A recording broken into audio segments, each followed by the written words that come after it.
In our book, Language in Thought and Action, Hayakawa addresses several ways that language can create conflict. And in this presentation, I'll cover 4 of those ways. Last week, we considered how loaded language, snarl words, slanting, and inferences all shape knowledge. These can also contribute to conflict.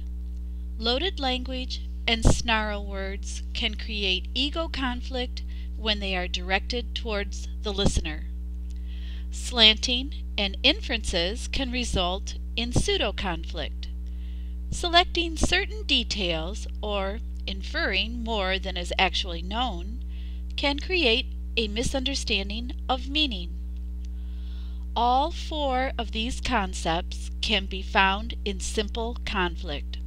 For example, loaded language describing a political candidate might indicate different beliefs, values, ideas about that candidate or their platform.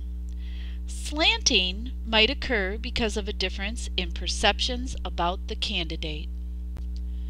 Direct and indirect language can also be responsible for conflict.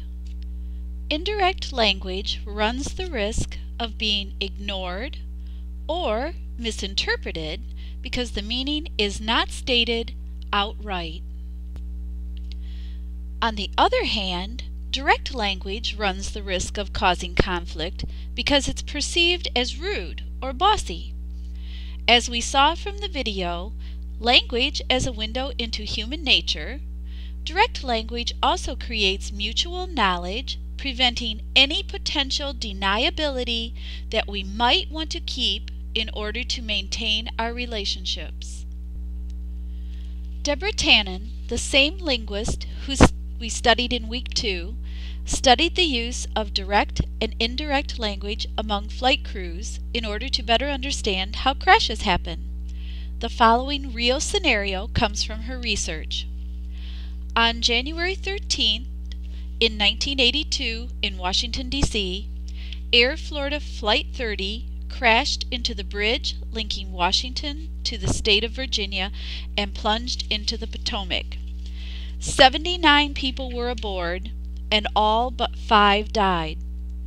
Investigators determined that the plane waited too long after de-icing to take off. Fresh buildup of ice on wings and engine brought the plane down. Questions arose as to how could the co-pilot and pilot make this mistake? Didn't at least one of them realize the conditions? The pilot had little experience flying in icy weather, but the co-pilot had a bit more. In their transactions, it became clear that the co-pilot tried to warn the pilot, but he did it indirectly. Linguists studied the black box recordings of the cockpit, particularly the ones between pilot and co-pilot. The co-pilot repeatedly called attention to the bad weather and to ice building up on other planes. The co-pilot said, "Look how the ice is just hanging on his back there. See that?" And then he says, "See all those icicles on that back there and everything?" The captain replies, "Yeah." He expressed concern early on about the long waiting time between de-icing. The co-pilot speaks again. "Boy, this is a losing battle here on trying to de-ice those things. It gives you a false feeling of security. That's all that does." Shortly after they were given clearance to take off, the co-pilot again expresses his concern. "Let's check these tops again since we've been sitting here a while." The captain replies, "I think we get to go here in a minute." When they were about to take off, the co-pilot called attention to the engine instrument readings, which were not normal. The co-pilot questions, "That don't seem right, does it?" Then there's a 3-second pause, and he says, "Ah, that's not right." The captain replies with, "Yes, it is. There's 80. The co-pilot then says, "Nah, I don't think that's right." There's a 7-second pause, and the co-pilot again says, maybe it is." The captain says, "120. The co-pilot responds with, "I don't know." The co-pilot had repeatedly called the pilot's attention to dangerous conditions, but did not directly state that they should abort takeoff. He was expressing his concern indirectly, and the captain didn't pick up on it. As a result of this study, crews were given training on communicating more directly. Interestingly, though, research also shows us that direct communication is not necessarily the most preferable. If direct language is better, then it seems to reason that the most direct speaking crews would be the best.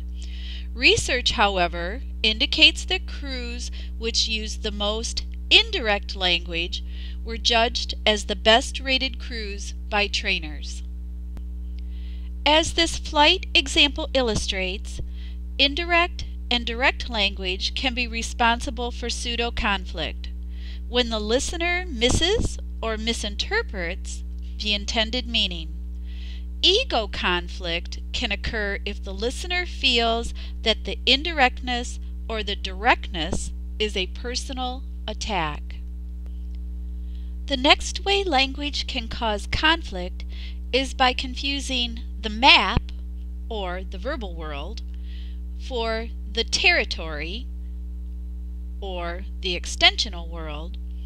As this famous metaphor from our book explains, conflict can occur when we use an inaccurate map to navigate. This concept can create all three types of conflict. The final way that language can cause conflict is through what Hayakawa terms nonsense arguments. The extensional world consists of things we can see, touch, and scientifically detect. The intentional world, on the other hand, consists of the meanings and connotations that appear inside our heads. Nonsense arguments are ones that involve intentional worlds. These arguments cause conflict because there is no way to ever prove one side or the other. Nonsense arguments are often responsible for simple conflict.